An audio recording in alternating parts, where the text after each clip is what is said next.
के हवाले से भी मैं वो चेक तो करता रहता हूँ, कौन सा बैंक कितना प्रॉफिट दे रहा है, क्या कर रहा है, कौन सा बैंक अच्छा है, इसमें ज़्यादा सर्विसेज अच्छी हैं, ये वो। अक्सर ऐसा होता है कि हमारे पास चूँकि थोड़े दिन होते हैं ओवरसीज़ जितने भी हैं, और हम लोग जो है अपने काम अधूरे छोड़ के चले आते हैं, या एक्चुअली फ्रॉड हुआ। Welcome to a new concept, Breaking Views, by your host, Malik Tahir. A short but comprehensive update by the perspective of mainstream media in East and West. Be sure not to miss most important, relevant, and unbiased views. Therefore, subscribe immediately and remember to like the program on YouTube channel 7 Star. नहमदुहु व नुसल्ली अला रसूलिल करीम अऊज़ु बिल्लाहि मिनश शैतानिर रजीम बिस्मिल्लाहिर रहमानिर रहीम अस्सलामु अलैकुम व रहमतुल्लाहि व बरकातुहू and welcome to the show. आज एक डिफरेंट टॉपिक से मैं हाज़िर हुआ हूँ for yet another informative programme. गुज़श्ता प्रोग्राम जो मैंने किया उसको लाइक करने का और देखने का बहुत बहुत शुक्रिया आपका। आज एक वेरी स्पेशल प्रोग्राम है जो हमारे मेहमान अफजल आला साहब जो हैं डेनमार्क में एक आइकॉनिकली पर्सनैलिटी हैं और अपनी जो जवानी में बड़े एक्टिव रहे हैं और अभी भी बड़े एक्टिव हैं और जवान भी हैं माशाल्लाह से, और जानी पहचानी शख्सियत हैं सो फार एक कारोबारी community man and as well as एक सोशल वेलफेयर के लिहाज से भी। इनका यहाँ स्टूडियो में असल में एक ख़ास मकसद के लिए आना है, और वो ये है कि अपनी पाकिस्तानी कम्युनिटी को ये एक ख़बरदार करना चाह रहे हैं, अलर्ट करना चाह रहे हैं पाकिस्तान में जो बैंकिंग सिस्टम है, या ये कहने कि बैंकिंग जो सर्विस है उसके लिहाज से, और पाकिस्तान में जो ब्रांचेज़ हैं कई उनमें फ्रॉड भी हो रहे हैं और कई के स्कैम्स भी चल रहे हैं, especially when we talk about overseas Pakistani जो हैं उनके लिए बड़ा एक लम्हा फ़िक्रिया होता है और एक बड़ा प्रॉब्लम बन जाता है, क्योंकि हमने यहाँ दोबारा वापस आना होता है, अपने कामों में मसरूफ़ होना होता है, तो हमें जो वक्त दरकार होता है वो बड़ा थोड़ा होता है। तो इसलिए आज अफजल आला साहब जो हैं वो यहाँ पर मेरे साथ हैं इस वक्त, और इनसे पूछते हैं कि क्योंकि ये सारा कुछ इन के साथ बज़ाते ख़ुद जो है इनके साथ ये ऐसा कुछ अमल हुआ है जो बैंकिंग सर्विस के लिहाज से, और इनसे पूछते हैं कि एक्चुअली हुआ क्या था। तो मैं इन्हें वेलकम करता हूँ अपनी स्टूडियो में। अस्सलाम वालेकुम व रहमतुल्लाहि व बरकातुहू। वालेकुम अस्सलाम मलिक साहब, बहुत शुक्रिया आपका। असल में हुआ कुछ यूँ कि लास्ट ईयर ये एक्चुअली थोड़ा सा वो मैं आपका वो जो आपने कहा है कि सर्विसेज के लिहाज से नहीं, ये एक्चुअली फ्रॉड हुआ, जी और उस पे ये सारा मेरे पास डॉक्यूमेंट भी हैं। जी हुआ कुछ यूँ कि लास्ट ईयर मैं मई 2024 को पाकिस्तान गया, मेरी मिसेस भी मेरे साथ थी। तो हमने हमारे पास पहले एक अकाउंट था एक बैंक में, लेकिन एक दूसरे बैंक में हमने सोचा कि चलो वहाँ भी एक अकाउंट खुलवा लेते हैं, ताकि वो जो एक्चुअली होता क्या है कि ओवरसीज़ के पास जब हम लोग 6 महीने से ज़्यादा, या बास बैंकिंग का इस तरह है कि 3 महीने से ज़्यादा आप रहते हैं, तो वो जो आपको उन्होंने कार्ड इशू किए होते हैं ना, वो ब्लॉक हो जाते हैं। ऐसे ही। तो हमने सोचा कि हम एक दूसरे किसी बैंक में भी ले लेते हैं, जहाँ से हमें अगर रेट नहीं चलेगा तो दूसरा चल जाएगा। तो हमने क्या किया कि 10 मई 2024 को अल्फलाह बैंक की ब्रांच इस्लामाबाद में एक ब्रांच में चले गए। वहाँ हमने अपना अकाउंट खुलवाया, जिसमें अपने ही दूसरे वो बैंक का जो चेक था 2 मिलियन का, 20 लाख का, उसमें डाल दिया। आपने किसी से मशवरा किया था वहाँ जाने से पहले, या नहीं, आपने ये कहाँ से उनका कोई ऐड देखा, या फिर आपको आपने रजू क्यों किया उनको? कोई बंदे आए थे आपके पास ये ऑफ़र कोई लेके ख़ास, या इसकी ख़ास वजह क्या? नहीं, ऐसी कोई बात नहीं कि मेरे पास कोई ऑफर नहीं। मैं एक्चुअली काफ़ी अरसे से इस्लामाबाद में रह रहा हूँ, राइट। तो जाता आता भी रहता हूँ, साल में 2-3 चक्कर लगते भी रहते हैं।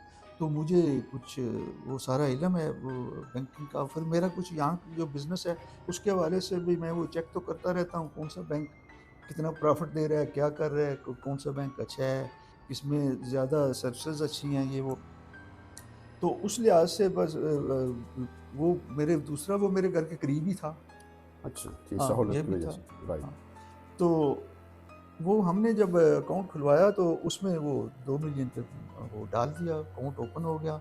हमने चेकबुक भी ऑर्डर कर दी। अच्छा, ये जो आप अमाउंट बता रहे हैं, ये 2 मिलियन डेनिश पाउंड है या 2 मिलियन पाकिस्तानी रुपए, पाकिस्तानी रुपीस? ठीक पाकिस्तानी है, रुपए। ठीक। तो अच्छा, वो उसके बाद क्या हुआ कि ये 10 मई का वाक़या है जब हमने वो अकाउंट खुलवाया, ठीक, लेकिन हमने 14 को वापस भी आना था। राइट। तो उन्होंने कहा कि 2-3 दिन में आपकी चेकबुक आ जाएगी, आप रिसीव कर लेंगे। 13 को मैंने पता किया, नहीं आई। 14 को भी आने से पहले, फ्लाइट लेने से पहले मैंने पता किया तो वो नहीं आई थी। ठीक, खैर हम लोग चले आए। अक्सर ऐसा होता है कि हमारे पास चूँकि थोड़े दिन होते हैं ओवरसीज़ जितने भी हैं, और हम लोग जो है अपने काम अधूरे छोड़ के चले आते हैं, या फिर ये होता है कि उनकी तरफ से कुछ डिले हो जाती है हम्म, निज़ाम की वजह से। तो हम लोग वापस चले आए। ठीक, उसी 2024 को मैंने जून में नेक्स्ट मंथ 25 तारीख को फ़ोन पे उससे रब्ता किया उस लड़के से कि यहाँ भाई से, वो सारा कुछ ठीक है, मेरी चेकबुक वगैरह आ गई है। जी, तो उसने कहा कि जी बिल्कुल ठीक है, आ गई है। मुझे उसने एक वो मेरे अकाउंट की वो जो पिक्चर भी भेज दी कि ये आपके पैसे पड़े हैं, आप मुतमईन हो रहे हैं। ठीक। ये चलो ठीक। दैट मीन्स कि सो फार ये एक एज ए प्रोसीजर जो है वो तकरीबन 10 दिन से 2 हफ्ते लग जाते हैं, वो फिर टाइम पर आ गई। इतना आप कह रहे हैं कि आपने जब यहाँ से फ़ोन किया, जब आपका अराइवल डेनमार्क में हुआ, तो चेकबुक बन गई थी और वहाँ पहुँच गई, ये आप कह रहे हैं? नहीं, चेकबुक अच्छा, नॉर्मली तो 3-4 दिन तो उसमें आ जाती। अच्छा, तो ठीक, उन्होंने कहा भी यही था कि 3-4 दिन में आपकी आ जाएगी। हमने 14 मई को वापस आना था। ठीक, तो हम लोग वो 14 तारीख तक नहीं आई थी, हम लोग वापस आ गए।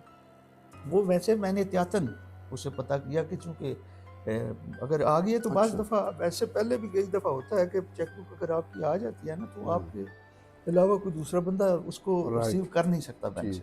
मेरे तो असल में पूछने का मकसद ये था कि सो फार यहाँ तक मामला ठीक था कि चेकबुक तक आ गई। ठीक, यहाँ यहाँ तक ठीक, सब ठीक था, ठीक, ठीक ठीक, चल रहा था। ठीक, तो हम लोग मुतमईन हो गए कि ठीक है जी, जाते-आते रहते हैं, चलता रहता है सिलसिला।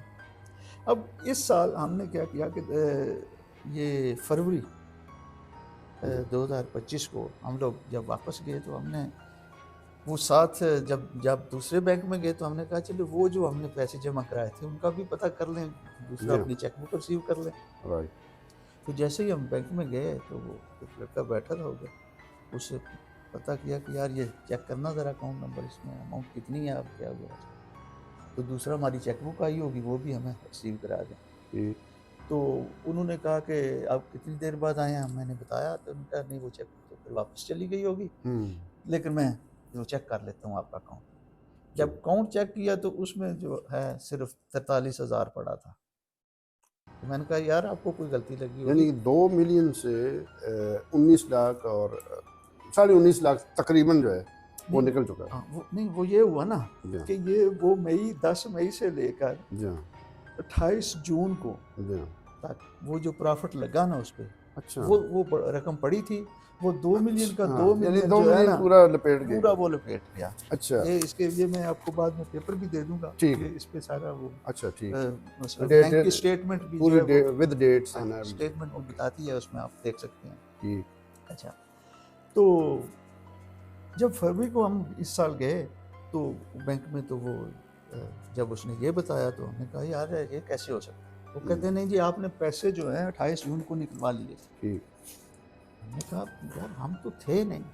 कितनी तो देर निकल बाद कैसे गए? निकल कैसे गए? उन्होंने क्या किया, अच्छा फिर आप ऑपरेशनल मैनेजर से बात कर लें। अच्छा, हमने कहा जी ठीक है कर लेते हैं यार, ये तो बड़ा हमारे हमें तो धचका लगा ना एकदम मैं से। वही पूछने वाला था कि ये जिसके साथ आपकी बात हुई थी, कोई पर्सनल असिस्टेंट था वहाँ का और उसी के साथ बात हुई और बैंक की जो बाकी जितने जो पर्सनल हैं उनके साथ भी आपकी जो है बात हुई?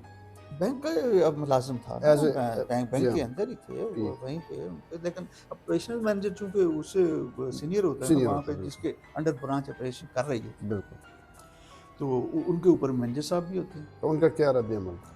उन्होंने देखा तो उन्हें भी जिस तरह वो कि इस तरह नहीं हो सकता, आपने निकलवाए होंगे। वो अच्छा, हमसे कहने लगे कि आपने निकलवाए होंगे।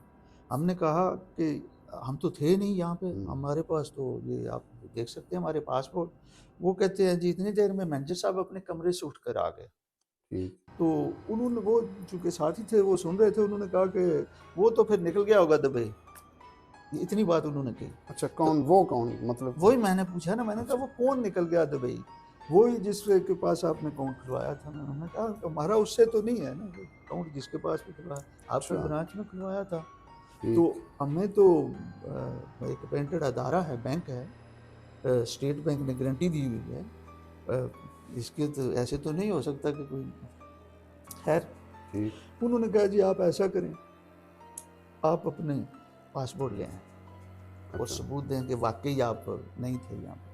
नहीं चलिए, एक तो सबूत हो गया कि आपने पासपोर्ट देना था ताकि वो आपके अराइवल की डेट्स वगैरह देख लेते, कि आपने नहीं कोई उनसे प्रूफ मांगा कि क्योंकि वहाँ एक प्रोसीजर होता है, आपकी जितने ट्रांजैक्शन होती हैं वहाँ पर आपने अगर कोई रकम निकलवा ली है तो वो उस पर सारा दर्ज होना चाहिए, तो आपने नहीं मांगी उनसे? बिल्कुल, ये बातें तो सारी हुई ना, मैं अच्छा, उसी तरफ आ अच्छा, रहा था। अच्छा, ठीक, हमने ठीक, कहा कि ऐसा करें आप कि हमें वो स्टेटमेंट तो निकाल दें हमें, ठीक, और हाँ, फिर ये मुझे बताएं कि जो चेकबुक जो है वो रिसीव किसने की, हुँ, इशू किसने की, ठीक, मैनेजर साहब उस वक्त कौन थे, ठीक, किन के कहने पे, क्योंकि मैनेजर्स ने तस्दीक करनी होती है ना जब चेकबुक इशू होती है, उसके ऑब्वियस, अलावा हो नहीं सकता। राइट, उन्होंने फिर वो ये भी देखना होता है कि ये असल ही बंदा है ना, आपकी असल ओरिजिनल जो है ना आईडी कापी, जी, वो ओरिजिनल आईडी आपने दिखानी होती है। राइट, अच्छा, खैर वो उन्होंने हमें स्टेटमेंट दे दी, उस पे तो निकले हुए थे। फिर उन्होंने मेरा वो कंप्यूटर को, अपने लैपटॉप को घुमा के दिखा भी दिया मुझे कि ये देख लें हुँ, जी आपके साइन हुए हैं। तो अच्छा, मैंने कहा कि, और वो पैसे जो है हमारी दूसरी ब्रांच से हुँ, निकले हैं, यानी हुँ, कि एक, अगर एक मरकज़ में एक ब्रांच थी ना, तो ठीक, वो दूसरे से, राइट, यानी कि मैं बता भी देता हूँ, ये F8 वाली अल-फलाह की ब्रांच है, हुँ, जिसमें ये हम लोग का अकाउंट था। खुलवाया आपने, वो F7 ब्रांच इस्लामाबाद से वहाँ पैसे से निकलवाए गए। ट्रांज़ैक्शन उधर हुई, हाँ, अच्छा, वहाँ ठीक, से हुई। ठीक। हाँ, अच्छा, क्योंकि ये तो डाटा सिस्टम है ना, वो पूरा हाँ, देख सकते हैं, देख सकते हैं। राइट, खैर वो उन्होंने कहा कि साइन बिल्कुल मेरी तरह के ही हुए हुए थे उस पे, वो अच्छा, जो उन्होंने मुझे दिखाया। ठीक, हमने कहा जब हमें चेकबुक हमने रिसीव ही नहीं की, जी, तो ये कैसे हो सकता है? हुँ, उन्होंने कहा जी बस देख लें, फिर ये तो शायद आपने किसी को चेक दिया हुआ हुँ, होगा। मैंने कहा कि जब चेक बुक ही नहीं है मेरे पास, हमारे पास, तो चेक किसको देना था जी? खैर ये जो वो, आपने अभी कहा है कि वो आप उन्होंने बताया कि ये आप साइंस वगैरह हो गई, हाँ, तो इसकी तो बैंक को चाहिए था ना कि अगर आप इसको इनकार कर रहे हैं तो उसकी जो एक पूरी फोरेंसिक रिपोर्ट जो आ जानी चाहिए, वो भी नहीं उन्होंने इतना ये। नहीं ये अभी उधर बैठे-बैठे बात हुई है ना, हो अच्छा, रही है ना, अभी ठीक वो है, तो ठीक, उस पे तो टाइम लगता है ना इन चीज़ों पे। बिल्कुल, अच्छा, खैर हम लोग गए, साथ ही हमारा घर है, ठीक, वहाँ से पासपोर्ट लेके वापस आ गए। ठीक, परेशान हुए कि ये क्या हो गया जी हमारे साथ। हाँ, वो तो साहब खैर ज़रा बंदा शॉकिंग एक। शक, बैंक में भी इस तरह होता है। मैं यस, सुनता रहता था पहले इस तरह राइट, की बातें लोगों से, दोस्तों से, लेकिन मैं समझता था कि शायद बाज़ दफ़ा होता है कि बंदा यारी दोस्ती में किसी को चेक दे आता है या इस तरह, लेकिन राइट, ये खैर, that was not the case, हाँ, ठीक, इस तरह का नहीं था। ठीक, खैर वो पासपोर्ट लेके हम लोग आ गए। राइट, उनको पासपोर्ट जो दिखाए, उनसे कहा मैंने कि आप ऐसा करें कि इन सारे की पासपोर्ट की कॉपी कर लें। ठीक, तो कापिज़ करके तो बकाया उस पे वो रिसीव का वो मोहर लगा के तो एक हमें भी दे दें, ताकि हमारे एज ए पास भी प्रूफ, सबूत हो। राइट, तो वो मैनेजर साहब कहने लगे जी देखें, आप ऐसा करें कि उसको फ़ोन मिलाएँ, आपके पास नंबर तो उसका होगा ना, उस लड़के जिसके पास आपने फ़ोन खुलवाया था। मैंने अच्छा, कहा हाँ, मैंने कहा जी देखें, हमारा उस लड़के से कोई मतलब मकसद नहीं है। हुँ, हमने तो बैंक में पैसे जमा कराए, जी, बैंक का एम्प्लॉयी था वो। जी, अगर वो आज छोड़ के चला गया है, जी, फ्रॉड कर गया है, तो हमारा तो उससे कोई नहीं है। वो कहता है नहीं जी देखें जी ये तो फिर आपका उसके साथ ही तल्लक था। अब मैंने कहा कि हमारा तल्लक उसके साथ कोई नहीं था। हुँ, हुँ, हम तो डायरेक्ट बैंक में आए, बैंक में ठीक, पैसा जमा कराया। वो राइट, जानते ना उसको जानते हैं, राइट, ना आप में से किसी को जानते हैं। वो कहते मैनेजर साहब कहते हैं जी मैं तो उस वक़्त था भी नहीं, मैं बाद में आया। ठीक। तो आप आपको कोई शक तो नहीं है कि ये कवर अप स्टोरी हो रही है, वहाँ पे किसी को जो है कवर किया जा रहा है, इसके आपको टाला जा रहा है? वही सुने ना आप अच्छा, आगे फिर ठीक, क्या हुआ। खैर हम वो जो पासपोर्ट वगैरह उनको कागज़ वगैरह जब सारा कुछ कर लिया तो उन्होंने कहा जी चलें ठीक है, हम ऐसा करते हैं कि हमें 1 दिन का टाइम दें, हम चेक कर लेते हैं कि क्या हुआ कैसे हुआ। मैंने कहा जी ठीक है। तो दूसरे दिन हम लोग चले गए। दूसरे दिन जब वापस बैंक में गए तो उन्होंने कहा जी कि वो देखें जी वो देना जो है सखावत, वो बैंक मैनेजर साहब मुझे कह रहे हैं, मुझे ले अपने कमरे में बैठा के कहते हैं जी आए आपको चाय वाय पिलाते हैं और ये वो। और देखें ये जो देना होता है ना ये तो सखावत होती है और लेना फिर हिकमत होती है। मैंने कहा वो बात सुनो यार, ये मैं पिंड गांव में कहीं बैठा हुआ नहीं, थड़े पे किसी को पैसे लेन देन का मामला है। ये बैंक है, एक प्रिंटेड अदारा है जिसके पीछे state bank of Pakistan granted होता है। आपकी वो हेड ऑफिस जो है वो कराची में, पीछे इसके अरब इमरात वाले दुबई वाले का बैंक है। तो अब मुझे कह रहे हैं कि जी कि वो देना सखावत और लेना हिकमत। मैं क्या ऐसे नहीं चलेगा, आप इसको बाकायदा करें। यानी कि उसके बजाय इसके कि वो कोई हल निकाल दे, वो टाल रहे हैं, वो टाल मटोल कर रहे हैं जी। ये तो कुछ सर्विस ना हो, पर्यावरण का वो चक्कर होता है गांव में जैसे आम होता है हमारे। मैंने कहा इस तरह नहीं चलेगा, आप इसकी इंक्वायरी करें मुकम्मल तौर पर। खैर मुझे पता लगा कि ये ना वो ऑपरेशनल मैनेजर जो है वो इंटरेस्टेड है इंक्वायरी में, ना मैनेजर साहब हैं। वो कह रहे हैं जी आप उससे रब्ता कर लें, वो फ़ोन आपके पास है, मैं फ़ोन आपको लेके दे देता हूँ, ऐसे कर लेता हूँ। तो यानी कि वो मैं उसके पीछे लग जाऊँ और बैंक को छोड़। मैंने कहा नहीं ऐसा तो नहीं मैं करूँगा। मैंने वहीं बैठे हुए मेरे एक दोस्त हैं वकील साहब, उनको फ़ोन किया। यानी कि आपने दैट मीन्स अभी जो कह रहे हैं आपने कानूनी चारा जो यानी कि आप साथ साथ कर रहे हैं, नहीं अभी तक कुछ नहीं किया। आपके वैसे वो दोस्त अभी तक मुझे वो था इसमें कि ये मुझे जो है ना, जाहिर है बैंक का एक अदारा है, ऐसे तो नहीं कर सकते ना। राइट। तो मुझे यकीन था कि ये पैसे तो मुझे मिल जाएंगे। तो ये जो आपके साथ वकील गए थे वो वैसे दोस्त थे आप? हाँ नहीं वो दोस्त हैं, पैसे को छोटा मोटा केस वैसे तो मैं उनसे पहले भी वो कर लेते हैं, मेरे राब्ते में रहते हैं। कभी कोई मसला मसाइल हो तो मैं करता हूँ उनके साथ। अच्छा तो मैं उनको फ़ोन किया, उन्होंने कहा कि आप ऐसा करें कि थोड़ी देर में मेरे ऑफिस आ जाए। मैंने उनको बैंक में वहाँ बैठे हुए मैनेजर साहब के सामने सारी कार्रवाई जो हुई थी जिस तरह बता दी फ़ोन पे। वो कहते आप ऑफिस में आ जाओ थोड़ी देर में, तो मैं भी पहुँच रहा हूँ। साथ ही वो एफएड मरकज़ में अगर आपके इस्लामाबाद को जाए कचहरियाँ पुरानी वही थी, तो अभी बहुत सारे ऑफिस वकील उधर बैठे होते हैं। वो उधर ऑफिस में आ गए, हम लोग भी उधर चले गए। बस बैठ के उन्होंने वहीं पे वो घंटे डेढ़ में वो ड्राफ्ट किया सारा सिलसिला, और मेरी मेल से भेज कर जिसमें उन्होंने ये जो ड्राफ्ट किया कि complaint against fraudulent withdrawal of funds through forged signatures, यानी कि जाली दस्तखतों के साथ। ये भी मैं आपको एक कॉपी दे दूंगा, जिसमें उन्होंने क्या किया कि डायरेक्ट मैनेजर साहब को मुखातब किया। अच्छा।